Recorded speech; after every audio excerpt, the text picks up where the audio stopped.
राम के वनवास की बात सुनकर अयोध्यावासी नर नारी क्या सोच रहे हैं। अयोध्या में लोग परस्पर बात करते कहते हैं कि ब्रह्मा को क्या सुना था और क्या सुना दिया, क्या दिखाना था और क्या दिखा दिया। कोई कहता है कि राजा ने अच्छा नहीं किया, उसने भली प्रकार विचार कर दुर्बुद्धि कैकेयी को वर नहीं दिया, इसको उसका हठ सब दुखों का पात्र हो गया। कैकेयी के बस में होने के कारण उनका ज्ञान नष्ट हो गया। जो सयाने लोग हैं वो अपने धर्म की मर्यादाओं को पहचानते हैं, इसलिए वे लोग राजा को दोष नहीं देते, बल्कि राजा शिवी दगीचा ऋषि और राजा हरिश्चंद्र की कहानी सुनाते हैं और एक दूसरे को वे कहानी विस्तार पूर्वक समझा कर कहते हैं कि कोई कैकेयी की इस करनी में भरत की सहमति बताते हैं तो दूसरे इस बात को सुनकर उदास हो जाते हैं, फिर अपने हाथों से कान बंद कर अपनी जीवा को दांत तले दबा लेते हैं। एक कहता है कि यह बात ही झूठी है, यदि ऐसा कहोगे तो तुम्हारे पाप नष्ट हो जाएंगे। भरत को राम अपने प्राणों से प्रिय है। वे अपनी बात की बलपूर्वक स्थापना करते हुए कहते हैं कि चाहे चंद्रमा से अग्नि कण बरसने लगे या अमृत विष के समान हो जाए, लेकिन भरत स्वप्न में राम के प्रतिकूल कुछ नहीं करेगा। उनका भरत पर पूर्ण विश्वास है कि वह राम को कभी प्रतिकूल नहीं हो सकते। राम के वनवास का समाचार पाकर अयोध्यावासी व्याकुल हो गए। वे लोग आपस में तरह तरह की बात करने लगे। एक विधाता को दोष देते हैं, कहता है कि उसने हमको राम का अभिषेक रूपी अमृत दिखाया था, पर दे दिया वनवास की रूपी जहर। इस समाचार से नगर भर में खलबली मच गई। सब लोग सोच में पड़ गए। उनका सारा उत्सव जाता रहा और उनका हृदय असहानियों वेदनाओं से जलने लगा। अंतपुर में ब्राह्मण कुल की स्त्रियां, कुल में प्रतिष्ठित बड़ी बूढ़ी महिलाएं जो कैकेयी को भी बड़ी प्रिय थी, कैकेयी की शील की सराहना करती हुई उसे भ्राती भ्राती से शिक्षा देने लगी। कैकेयी को उनके वचन बाण के समान लगने लगे। वो कहती है कि तुम यह बात सदा कहा करती थी कि भरत मुझको राम के समान प्रिय नहीं। यही बात पूरा संसार भी जानता है। तुम्हारा अब तक राम पर सहज रूप से प्रेम था, पर आज उनके क्या अपराध के कारण उनको वन में भेज रही हो। तुमने तो कभी सोतियों डाह भी नहीं किया।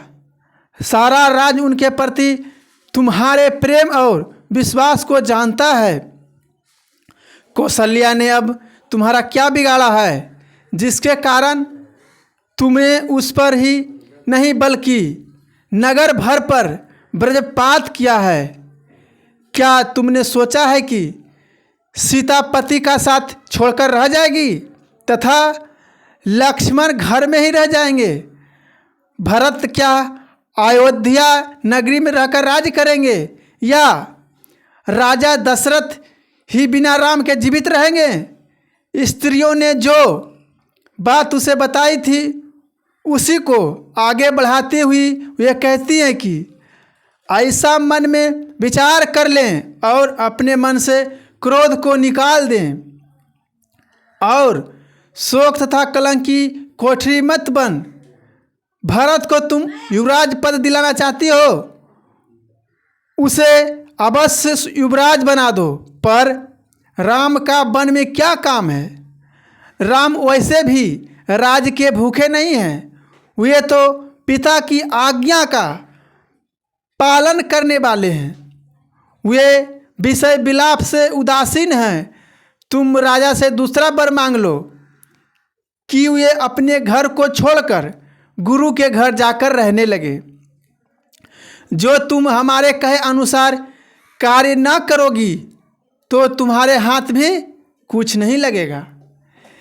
यदि तुमने यह बात हंसी मजाक में कही हो तो इस बात को भी स्पष्ट रूप से बतलाओ। राम जैसा बेटा क्या वन में भेजने योग्य है? इस बात को सुनकर लोग तुम्हारी निंदा करेंगे, इसलिए तुम शीघ्र ही उठो और ऐसा उपाय करो कि जिस रीति की तुम्हारा शोक और तुम पर लगा कलंक दोनों ही मिट जाए।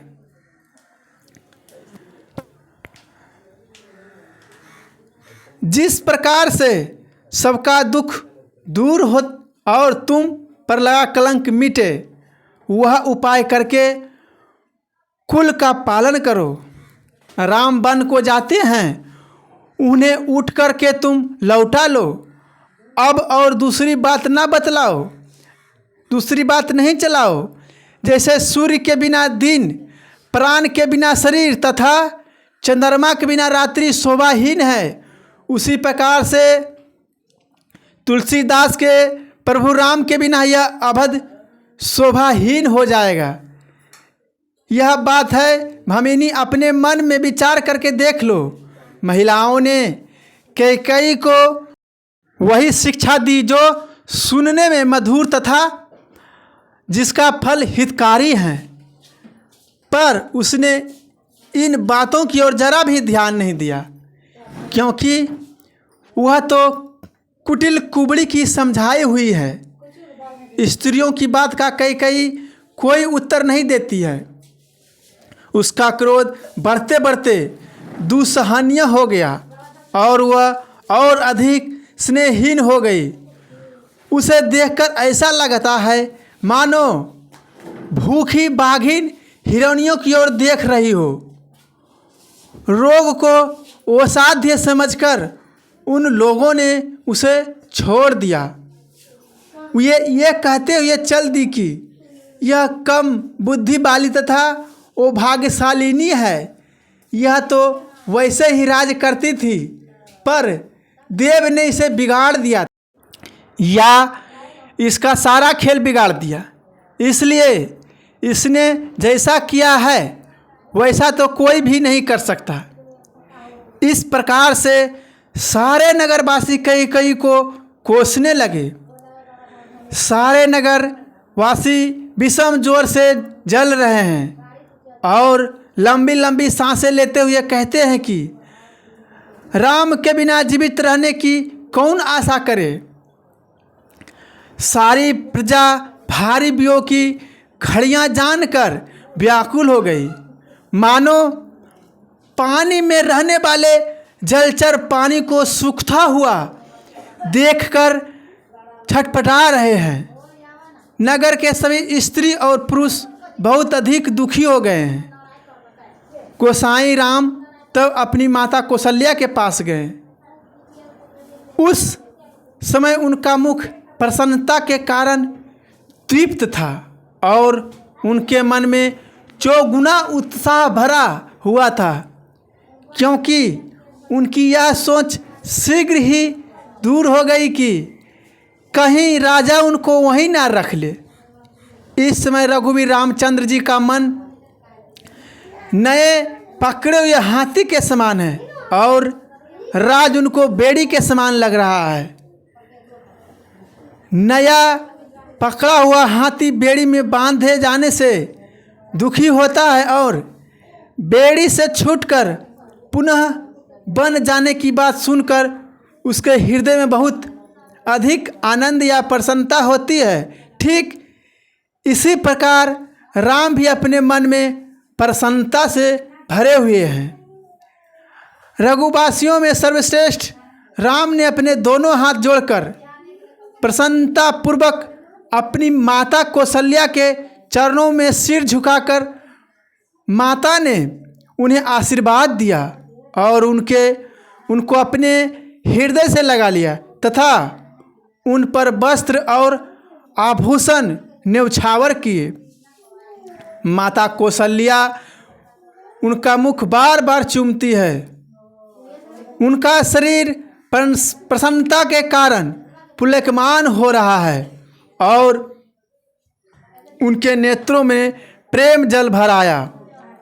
उन्होंने राम को गोद में बिठाया और फिर अपने हृदय से लगा लिया।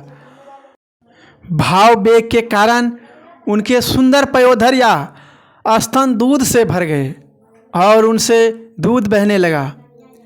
प्रेम और आनंद की अधिकता के कारण वे गदगद और उनसे कुछ बोला नहीं जा रहा है। ऐसा मालूम पड़ता है मानो दरिद्र को कुबेर की पदवी मिल गई हो। उनका सुंदर मुख देखकर माता आनंदपूर्वक मधुर वचन बोली, हे पुत्र, माता तुम पर बलिहारी जाती है। कहो वह प्रसन्नता देने वाली कल्याणकारी लग्न या मुहूर्त कब है? वह पुण्यात्मा पुरुषों के पुण्यशील और सुख की सीमा है और जन्म लेने की भी परिपूर्ण सीमा है। जिस लग्न की सब नर नारियों की अपेक्षा है, सब उस घड़ी की प्रतीक्षा अति होकर इस प्रकार कर रहे हैं कि जिस प्रकार प्यासे चातक चातकी की शरद ऋतु में स्वाति नक्षत्र की वर्षा की चाह करते हैं। आगे की कहानी सुनने के लिए हमारे चैनल को सब्सक्राइब करें, लाइक करें, कमेंट करें। जय श्री राम। राधे राधे। स्पीक बाय मिथुन।